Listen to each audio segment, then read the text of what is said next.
The bells of Mount Olive Baptist rang out across the neighborhood just after 7 in the morning, their chimes slow and steady, like breath. Maria Lawson stood at the base of the stairs, a ring of keys in one hand and a styrofoam cup of black coffee in the other. The sun had only just begun to stretch its fingers across the roofs of the small homes nearby. Another quiet Tuesday, or so she thought.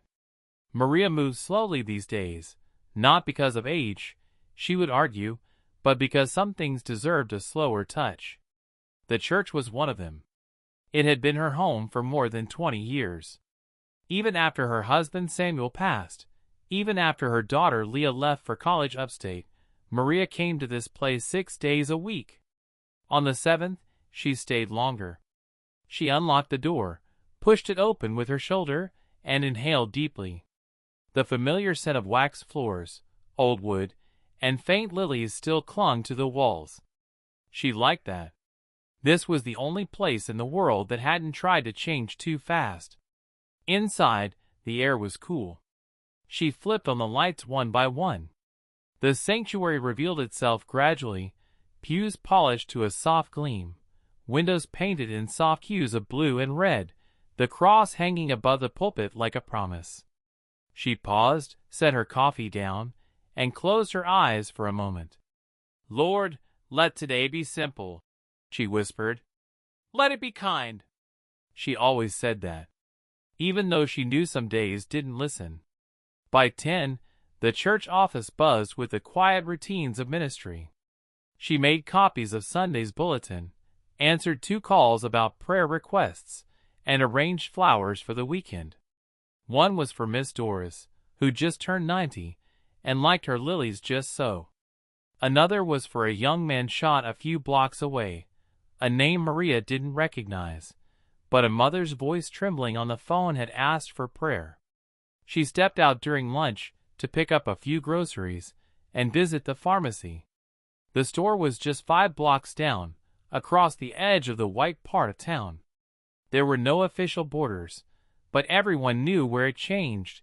The storefronts got shinier, the sidewalks cleaner, and the stairs a little longer. Maria never felt unsafe there. Unwelcome sometimes, yes, but never unsafe. As she turned onto Arlington Avenue, she heard them before she saw them. A group of boys, loud, jeering, laughing in that too loud way of teenagers showing off. There were 4 of them, all white. Their hoodies were expensive, clean, their shoes still creased in the right places. They looked like the type whose parents owned dealerships and golf clubs.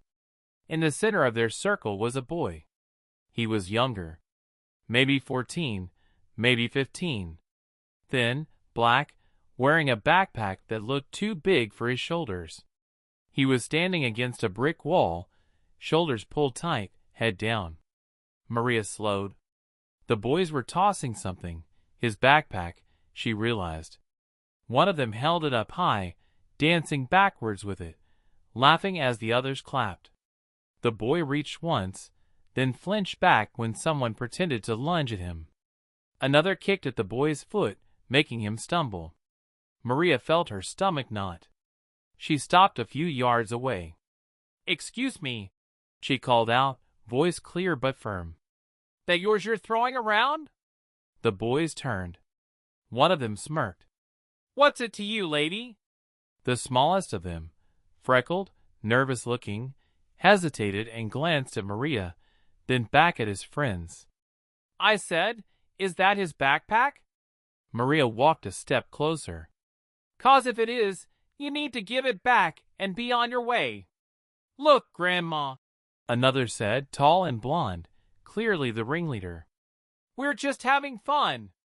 It's not your business. It is when you're out here picking on someone half your size. Give it back." The boy still held the backpack over his shoulder. He looked at his friends, clearly unsure now. Maria took another step forward, eyes locked on the boy. Her voice stayed calm. "You want to be men? Act like men. Give him his bag." "God, you're annoying," the blonde muttered. "Why don't you go sing your little church songs or whatever?" He flicked his hand. The bag dropped hard at the teen's feet. The boy crouched to pick it up, just as another boy behind him shoved him. He hit the wall with a thud. That's when Maria moved. She stepped in between them. Enough. Lady, you better back off, the blonde warned. Seriously? Or what? She said quietly. You'll push me too? The boy laughed, glanced nervously toward the street. Cars passed, no one slowed down. Then it happened, fast and stupid. He shoved her. Not hard. Not with his full strength. But it was enough. Maria stumbled, her foot caught the curb, and she went down. She heard a gasp, maybe from the freckled boy, maybe from herself. Then everything went dark. The ceiling tiles above her were white, perforated, and humming faintly with fluorescent light. For a long moment, Maria thought she was dreaming. The smell of antiseptic was sharp and unfamiliar. Then the ache in her shoulder reminded her where she was. She blinked, tried to sit up. A nurse's face appeared. Easy. You took a fall, ma'am. You're at St. Vincent's. Maria swallowed hard. Her throat was dry. How long? Couple of hours. You've got a mild concussion and a dislocated shoulder. We're keeping you overnight for observation. Maria shut her eyes again. Images came back in quick flashes. The boy's face, the brick wall. The sudden shove. The helpless feeling as she lost her balance. The sound of someone yelling just before everything went black. A low voice murmured near the bed. Mama? It was Leah. Maria turned her head. Her daughter looked tired, eyes rimmed with red, lips pressed into a line. Leah always had that expression when she was angry, but trying not to yell. You flew in, Maria whispered. Of course I flew in. Leah stood and leaned in, brushing a hand over her mother's hair. You could have broken your neck. I'm all right, Maria lied. No, you're not. Leah looked at the nurse. Has someone filed a report? The nurse glanced toward the hallway. I believe an officer spoke with someone from the church. And the boy, Devin, I think his name is, he's all right. Shaken up, but all right. Good, Maria said. Leah crossed her arms. Do you even know who those kids were? Maria hesitated. No. Just kids from the Heights. The Heights. Everyone knew what that meant. Big houses. Private schools.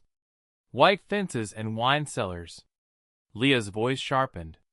Do you realize if it had been the other way around, if a group of black boys pushed a white woman, this would have made the news already? Maria said nothing. A knock sounded. A man stepped in. Officer Danvers. Maria recognized him. He'd been at the church before, usually on Sundays, polite, always nodding to the pastor. He took off his hat. Miss Lawson. Glad to see you awake. Maria gave a faint smile. Officer. I just want to get a few details, if that's all right. Leah jumped in. What's being done about the boys who did this? We're still collecting statements, he said carefully. It's a little complicated. Complicated? Leah snapped. They assaulted her. Danvers looked uncomfortable. We've identified them. All four. Their parents have already contacted legal counsel. They're claiming your mother instigated the situation. Maria blinked. Instigated? They said she approached them aggressively, that they felt threatened. Leah barked a bitter laugh. Threatened? By a 60-year-old church secretary holding a bag of groceries? I'm just telling you what's in the statement. Maria turned her head. Her stomach churned. What about the boy? Devin Harris. Lives off Maple. He confirmed what happened, but Danvers hesitated. He's scared. His mother says they might move. She doesn't want trouble. Leah's voice dropped low. They're going to bury this, aren't they? No one's burying anything, Danvers said too quickly. But these are high-profile families. There's pressure. Maria looked out the window. Trees shifted gently in the wind, bending like they were used to it.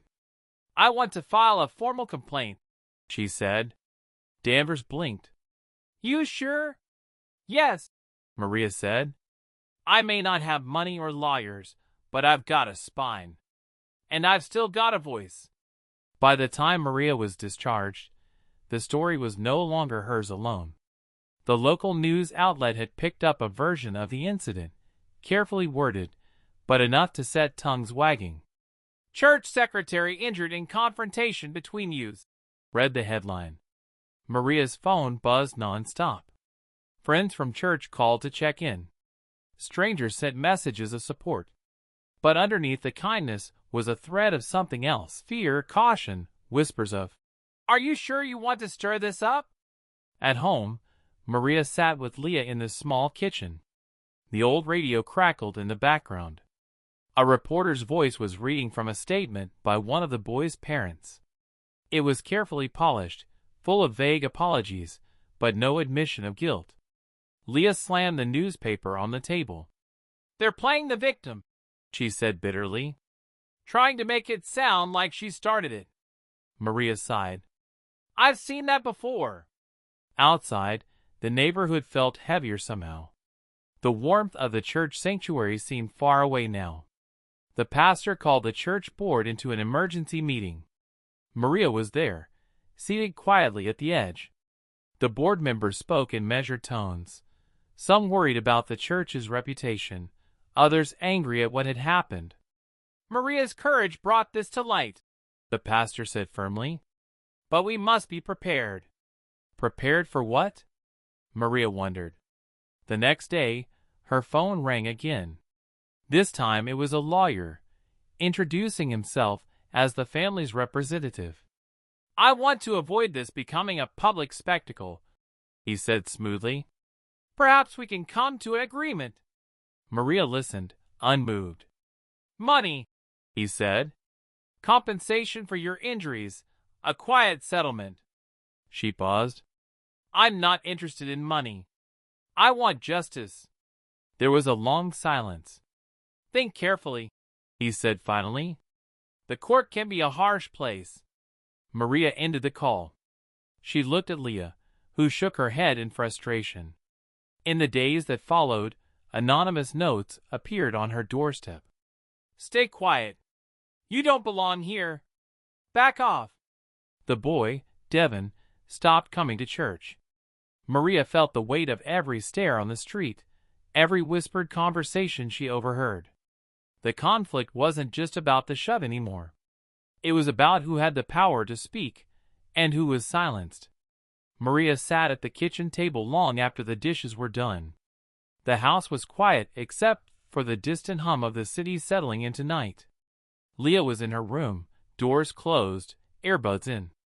Maria wanted to talk, to explain why she refused to let this go, why she pushed to stand against the injustice, but the words tangled in her throat. She thought of the church, the place she'd served for years.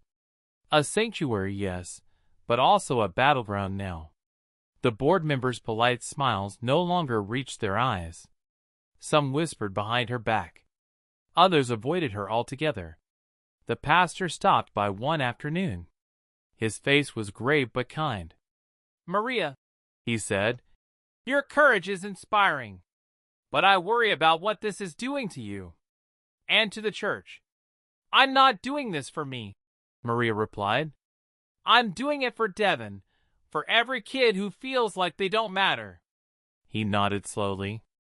"And yet, you're fighting a battle not everyone is ready to fight." That night, Maria wrote in her journal. She wrote about fear, about anger, about hope. Leah came in, holding a crumpled letter. "Mom, it's from school," she said. "They want to talk about the incident." Maria read the letter carefully. There were mentions of maintaining community peace and sensitivity training. Leah's voice broke. "They want me to stay quiet. They want to act like nothing happened." Maria held her daughter close. "We won't let them erase us." The next morning, Maria faced the mirror. Her reflection looked tired, but her eyes held a fierce light. She wasn't alone. Not anymore. The tension in the courtroom was thick. Maria sat stiffly beside Leah, clutching the worn leather strap of her purse like a lifeline. Across from them, the parents of the boys, 3 men and a woman, exuded an air of entitlement. Their expensive suits and polished shoes seemed to mock the worn edges of Maria's jacket. The judge called the room to order. "This hearing concerns the assault incident on December 3rd, the bailiff announced. Maria's lawyer, a quiet but determined woman named Janice, spoke first. "We intend to prove that Miss Lawson was assaulted without provocation. The defendants have made baseless claims against her character to avoid accountability." One of the boys' fathers stood. "My son is a good boy," he declared. "This whole situation is a misunderstanding blown out of proportion. Miss Lawson approached them aggressively, and they reacted." Maria's heart pounded. Janice countered. "The evidence will show the boys instigated the harassment of Devin Harris, a minor. When Miss Lawson intervened, they responded with violence." The judge nodded. "We will hear testimonies." The first witness was Devin himself. He appeared nervous, shifting in his seat.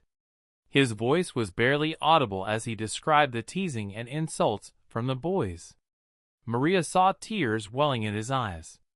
Next came the boys. Their stories conflicted with Devin's. They painted Maria as the aggressor, claiming she yelled and provoked them.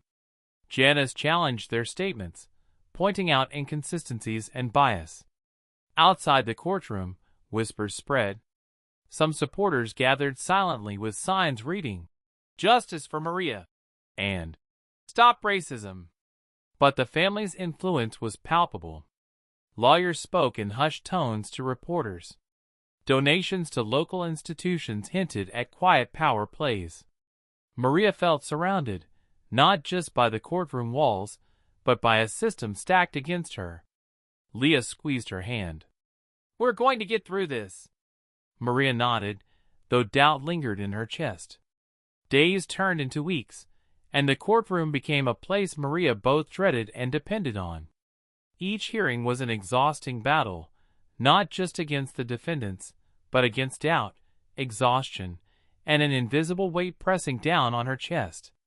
She woke many mornings with a heavy silence in her mind, a knot tightening as memories of that cold winter day clawed at her thoughts. The sounds of the courtroom echoed in her head, the murmurs, the harsh words, the cold stare of the boys' parents. Janice, her lawyer, was steady and fierce.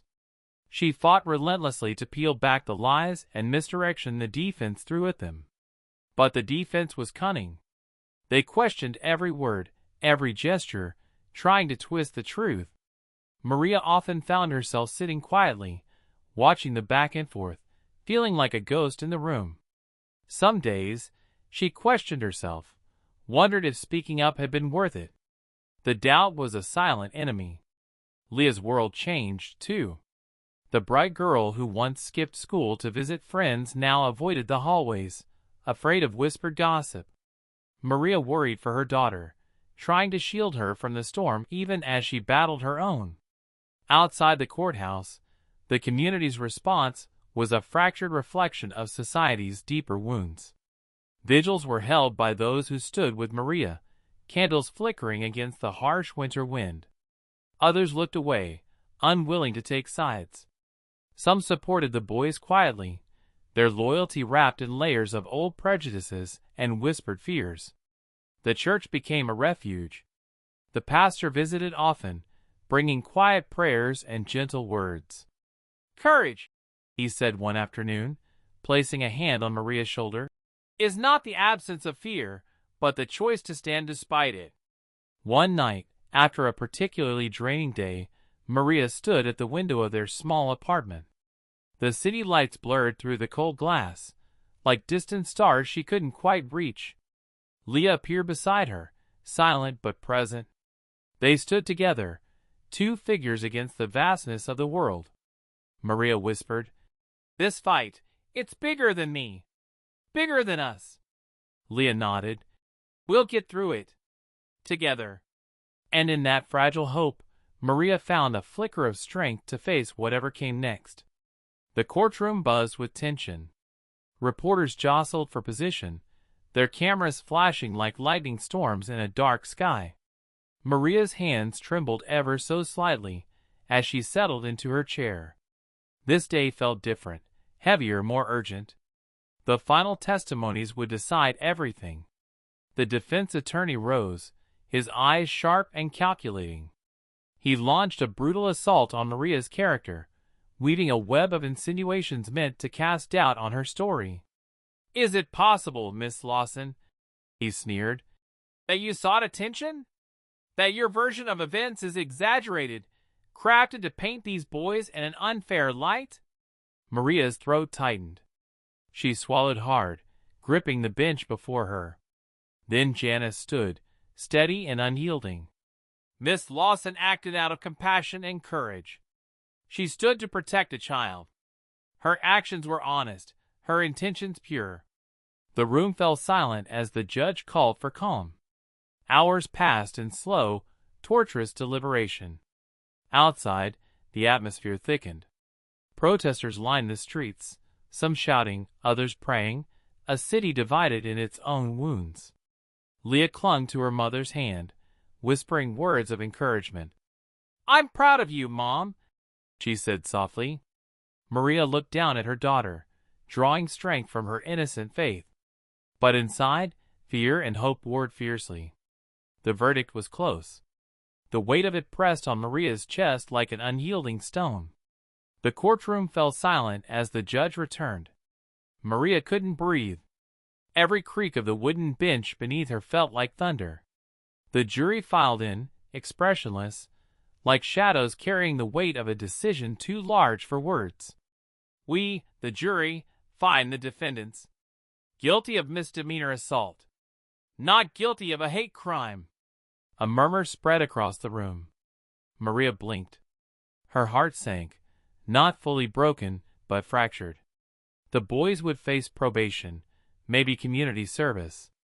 No jail time. No real reckoning. Janice gently touched her arm.